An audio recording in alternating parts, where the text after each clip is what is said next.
Hello guys, welcome back to my channel Pharmacology Made Easy. Thank you for the love and support which you have shown for my first video on the bronchial asthma. So in today's lecture I am going to cover the next part of that lecture, role of bronchodilators in asthma. फिर भी अभी तक जिन्होंने subscribe नहीं किया है वो नीचे दिए हुए सब्सक्राइब बटन पर क्लिक कीजिए ताकि मेरे लेटेस्ट वीडियो सबसे पहले आपके पास पहुंचे. Before going to discuss the bronchodilator we just quickly revise the previous lecture. We have seen the various treatment approach in the treatment of asthma. First is prevention of antigen antibody reaction. Second is the neutralization of IgE antibody for which we give the drug omalizumab. Third is the prevention of release of mediators for which we give the drug called mast cell stabilizers like sodium chromoglycate. Then fourth is the antagonism of release mediators in which we give the drug leukotriene receptor antagonist like montelukast and zapirlukast. Then fifth we have seen a 5-lipoxygenase inhibitor drug, that is a xylitol. Sixth, which is a very important, we have seen that is a suppression of inflammation and bronchial hyperreactivity for which corticosteroids are given either by systemic or inhalational route. By inhalational corticosteroids they are preferred. And seventh, we have seen a bronchodilator. So in today's lecture we are going to cover the bronchodilators. So bronchodilators, there are three types. Beta 2 agonist, that is called sympathomimetic, stimulating the sympathetic system through beta 2 receptor. Second is a methyl xanthine, these are directly acting bronchodilator. And third is a anticholinergic, which will inhibit the M3 receptor of parasympathetic system and will produce the bronchodilation. Now these bronchodilators, they are mainly useful for relieving the asthma symptoms. That's why they are called as relievers or rescue. They relieve or give the rescue to the patient from the asthma attack, especially from the acute asthma attack. But they do not control the chronic inflammation which is underlying there in the asthma. That's why they are less useful in chronic or persistent asthma, provided they should be combined with the inhalational corticosteroids. Now going to the first bronchodilator, that is a beta 2 agonist. As the name suggests, these are the agonists or stimulatory for beta 2 receptor. So that further divided into the two depending upon the duration of action. Short duration of action, that is a short acting beta 2 agonist, that is called SABA, salbutamol and terbutaline. While long duration of action, that is called long acting beta 2 agonist, that is a LABA, that is a solmetrol and formoterol. So first we will see the mechanism of action of beta 2 agonist and then we will see the individual drugs. Mechanism of action, they are mainly stimulatory for beta 2 receptor which are located in the bronchi and bronchial smooth muscles. By stimulating the beta 2 receptor, which are the G protein coupled receptor, they will stimulate the adenylyl cyclase. This adenylyl cyclase enzyme is responsible for conversion of ATP molecule into the cyclic AMP. So there is an increase in cyclic AMP which will cause the bronchial smooth muscle relaxation and which will produce the bronchodilation. So this is a major mechanism of action. Cyclic AMP will act as a second messenger here. Remember, whenever cyclic AMP is increased in the body, three things are produced: bronchodilation, vasodilation and cardiac stimulation. So increase in cyclic AMP in the mast cells and other inflammatory cells like eosinophil or basophils, it will decrease the inflammatory mediator release. So various inflammatory mediators like leukotriene, LTC4, histamine, PGD2, they are decreased by the presence of beta 2 receptors on the mast cells, which will increase the cyclic AMP. But it is noted that therapeutic concentration, this action is or very much less marked. That's why the control of inflammation by beta 2 agonist is very less, or at the best it's like no control of inflammation. Now the beta 2 agonists are the most effective and fastest acting bronchodilator in the asthma. So out of three bronchodilators, beta 2 agonists are the most effective, and because of their fastest action as a bronchodilator, they are useful mainly for the acute attack of asthma as a drug of choice. But they should be given mainly by the inhalational route in order to act more fast. Okay, so inhalational route is preferred because it is a fastest acting, and second, we can minimize the systemic side effects of beta 2 agonist by giving the inhalational route, because there will be no systemic absorption. Systemic means oral, intramuscular or IV. So there will be no systemic absorption, no or less side effects when we are giving the drug by inhalational route. Now apart from this sympathomimetic beta 2 agonist, there are another sympathomimetics which can be given in bronchial asthma, but because of their non-selective action they are not preferred. What do we mean by non-selective? That apart from beta 2 receptor, they are acting on beta 1 receptor, which are mainly located in heart, and also on alpha receptors. Okay? The drugs which are non-selective sympathomimetics: adrenaline or epinephrine, isoprenaline and ephedrine. So they were given previously in the asthma, but nowadays they are not preferred because of being non-selective. They can also stimulate the beta 1 receptor which are located in the heart, and they will give rise to the cardiac side effect, especially the tachycardia or palpitation, and maybe the arrhythmia in the some severe cases. Okay. So the first drug in the short-acting beta 2 agonist is the salbutamol, okay, which is also called as a albuterol. It is a selective beta 2 agonist, means there are very less action on cardiac beta 1 receptor, and that's why there are less cardiac adverse effect. Salbutamol is given by inhalational route, and it is given through one of the special device for the inhalational route, that is a pressurized meter dose inhaler. Okay, I will show you how it is. So this is the pressurized meter dose inhaler. So this meter dose inhaler, it is useful for the giving the drug by inhalational route. We have to press this canister and we have to open the mouth and we have to take the deep inspiration, and that's how the drug will directly reach the bronchi. I will take a separate lecture on the various inhalational devices on the asthma.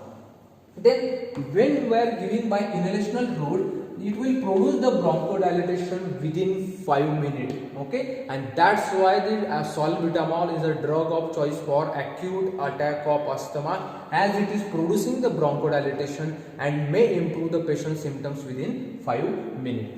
And duration of action lasts for 4 to 6 hours. Okay. So it is a drug of choice for acute attack of asthma. It is a very commonly asked MCQ also in the Viva exam. So salbutamol is a drug of choice for acute attack of asthma. It is given by inhalational route through the pressurized meter dose inhaler. But the salbutamol is not suitable for chronic asthma or persistent asthma. There are being the two reasons. One is a short duration of action, and the second, it will not control the inflammatory process in chronic asthma. Then coming to the pharmacokinetics, this salbutamol, when it is given by inhalational route, it will reach to the 10 to 30% to the lungs. But we can use the salbutamol by oral route also. ऐसा नहीं कि oral route से दिया नहीं जाता है. But when we are giving by oral route, the bioavailability is only 50%. Okay, I will cover general pharmacology lectures. In that, bioavailability means how much percentage of a drug reaches the systemic circulation. So only 50% of drug reaches the systemic circulation of salbutamol because of high first pass metabolism. Okay, so oral route is not preferred for salbutamol.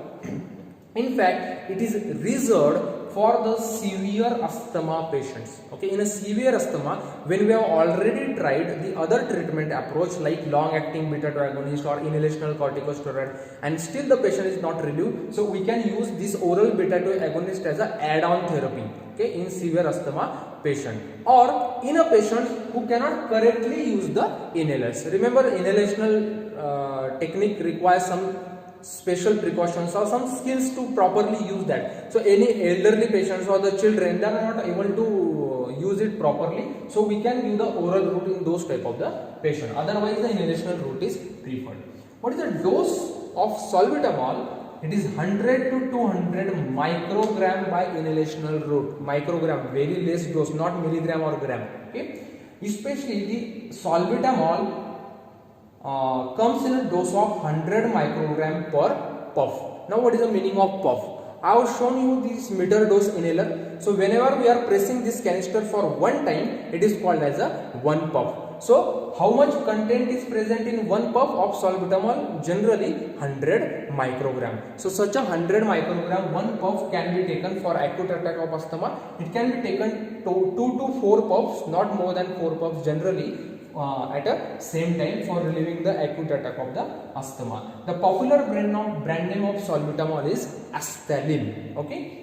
When given by oral route, it can be given in the tablet form in 2 mg, 4 mg or even 8 mg tablet. Okay. It can come as a respiratory solution. What is meaning of respiratory solution? We will cover that, but have you seen the nebulizer? Okay, so in nebulizer we have to fill the drug, so that drug of salbutamol or Astelin comes in a respiratory solution form and we can give that through the nebulizer. While salbutamol can also be given through the rota cap. Okay, the 200 microgram rota cap, there is a special device which is called as a Rotahaler. So this is the Rotahaler which we will cover in the next lecture. So salbutamol can be given in the rota cap also.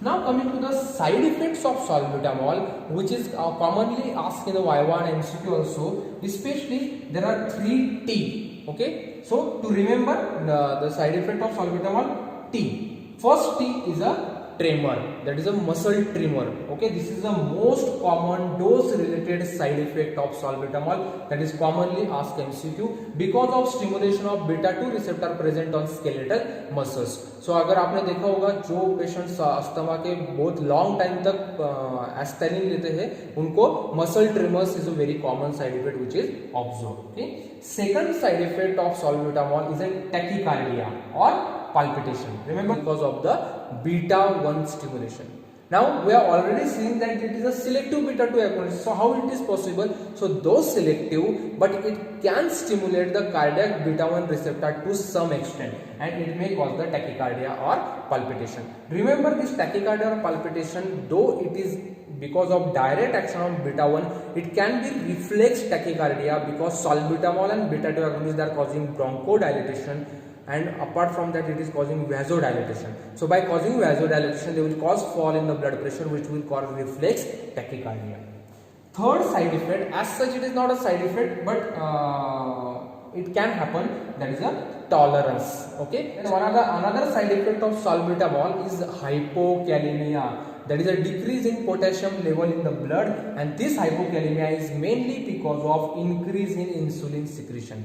So the increase in insulin secretion occurs because of beta 2 agonist, and you know insulin will drive the potassium from extracellular into the cells. Okay, and because of that hypokalemia can occur and it will be further triggering factor for arrhythmia in some patient. Okay, and there are some another side effect like restlessness or nervousness of the salbutamol.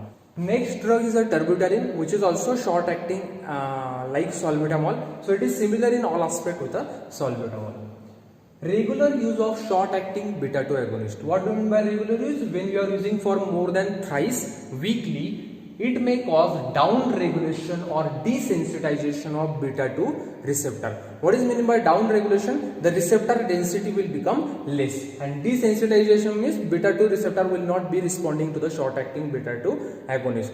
That's why we have to not use the short acting beta 2 agonist regularly, that is for more than thrice weekly.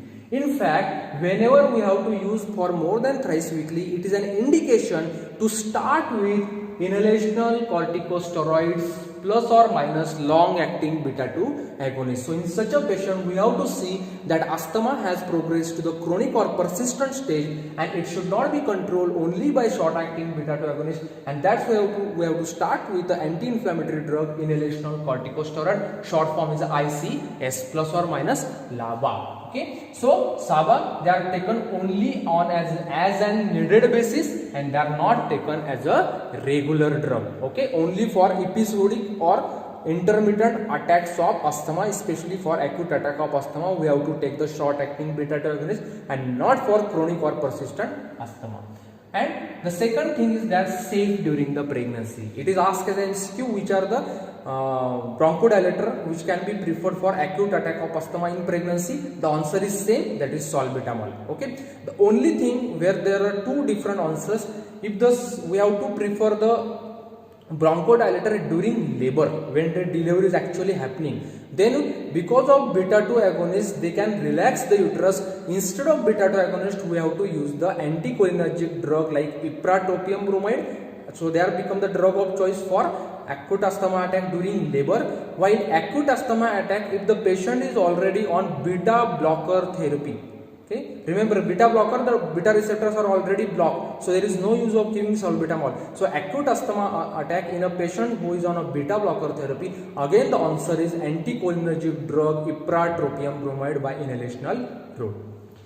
Then the next is a long acting beta 2 agonist. So there are two drugs, salmeterol and formoterol. So now why they are long acting? Because they are highly lipophilic. They have a very philic means attraction, lipo means lipid. So they have a high attraction for lipid, or they are highly lipid soluble. So they become more longer acting, especially more than 12 hours. So they can give the bronchodilatory effect for more than 12 hours. So they can be used by inhalational route as a twice daily schedule. Okay. Remember the salbutamol, it is acting only for 4 to 6 hours. Okay. While these are acting for more than 12 hours. Now there is a one specific thing regarding these two drugs. Salmeterol, it is starting from S. So it is a slow acting. Remember, what is the meaning of longer LABA? It is a longer acting, means longer duration of action. But the onset of action, it is slow in case of salmeterol, that is almost 10 to 15 minutes. While formoterol, as it starts with F, it has a faster onset of action, that is 3 to 5 minutes. So formoterol has a fast onset of action, salmeterol has a slow onset of action, but both have a long duration of action. Okay, understood? That's why formoterol can be useful for both acute attack as well as chronic asthma, while salmeterol is useful only for chronic asthma. But still, instead of formoterol for acute asthma, we are going to prefer the salbutamol. Okay. Now, very important thing. Okay. So LABA means long acting beta 2 agonist. They should never be used alone. Should never be used alone. Why? Because they don't control the underlying inflammation. Okay, the inflammation which is there in chronic asthma, it is there. These drugs are not going to benefit that. They are only giving the relief, symptomatic relief by causing bronchodilation, so that inflammation may progress and the patient may suffer from increased risk of fatal asthma attacks. That's why LABA should never be given alone, even by inhalational route. So they should always be used in combination with ICS, means inhalational corticosteroid. Okay, so by giving in combination with inhalational corticosteroid, there are many advantages. First thing, they have a synergistic effect. Both have a different mechanism. One is a bronchodilator, that is a LABA. One is controlling the inflammation, that is anti-inflammatory, inhalational corticosteroid. Second, the doses of both drugs are reduced if we are giving in combination. Third, when they are given in combination, the smooth muscle cells in the airway will get both the drugs simultaneously, and there will be a beneficial molecular interaction, okay, which will be very important or very beneficial for asthma patient. Now, especially these two combinations are preferred in the market. Salmeterol, which is a LABA, long-acting beta 2 agonist, it is combined with fluticasone, which is inhalational corticosteroid. The popular brand name is a Seroflow. Okay, salmeterol plus fluticasone. They are given in the same inhaler. Okay, in the same inhaler, both the drugs are present. While formoterol and budesonide, this combination is popular. One of the popular brand name is Foracort. I am not promoting any brand, but these are the some which are the popular in the market. Foracort. So and Symbicort also. So formoterol is a LABA and budesonide is the inhalational corticosteroid. Then next point, LABA plus anticholinergics, they are also useful in COPD patient. What is COPD? Chronic obstructive pulmonary disease. So in chronic obstructive pulmonary disease, there is also airway obstruction, but that is slightly different from asthma. It is said that in COPD, as a bronchodilator, anticholinergics are the drug of choice. But anticholinergics like ipratropium or tiotropium, sometimes they are not able to control the bronchodilation effectively in COPD patient, so they can be combined with a long-acting beta 2 agonist. Next drug is the Bambuterol. This is nothing but the prodrug of terbutaline. What is the meaning of prodrug? Prodrug means which is inactive as such and need conversion in the body to the active drug. So this is an inactive drug or prodrug and it is converted into the terbutaline, because of which Bambuterol is a longer acting, more than 24-hour duration. And there are certain newer ultra long acting beta-2 agonists which have been recently developed, having bronchodilatory effect or half-life more than 24 hours, and they are preferred mainly in COPD. These are two, indacaterol and olodaterol. Indacaterol and olodaterol. Okay, so if you have liked the video, please subscribe to the channel. Thank you guys.